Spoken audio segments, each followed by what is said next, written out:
विजयदशमी का सही नाम अशोक विजयदशमी है।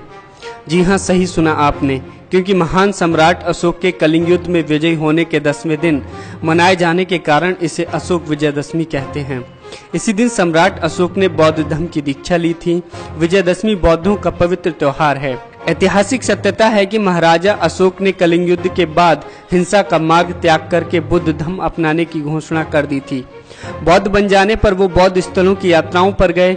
तथागत भगवान बुद्ध के जीवन को चरितार्थ करने और अपने जीवन को कृतार्थ करने के लिए निमित्त हजारों स्तूपों, शिलालेखों, धम्म स्तंभों का निर्माण कराया। सम्राट अशोक के इस धार्मिक परिवर्तन से खुश होकर देश की जनता ने उन सभी स्मारकों को सजाया, संवारा और उस पर दीप उत्सव किया। यह आयोजन हर्षोल्लास के साथ 10 दिनों तक चलता रहा।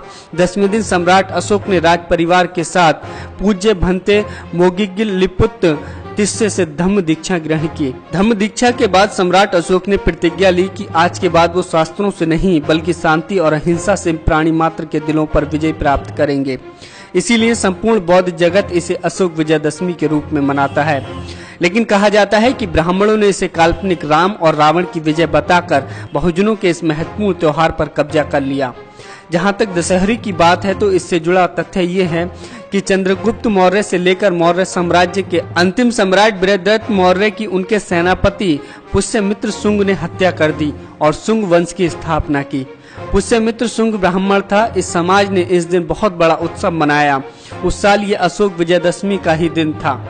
उन्होंने अशोक शब्द को हटा दिया और जश्न मनाया। इस जश्न में मौर्य वंश के 10 सम्राटों के अलग अलग पुतले न बनाकर एक ही पुतला बनाया और उसके 10 सर बना दिए और उसका दहन किया गया।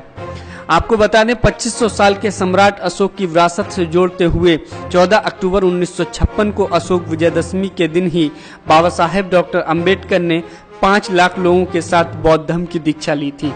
इसलिए हमें ये समझना चाहिए कि विजयदशमी की हकीकत क्या है। जिस विजयदशमी को हम मनाते हैं, आखिर उसका असली इतिहास क्या है।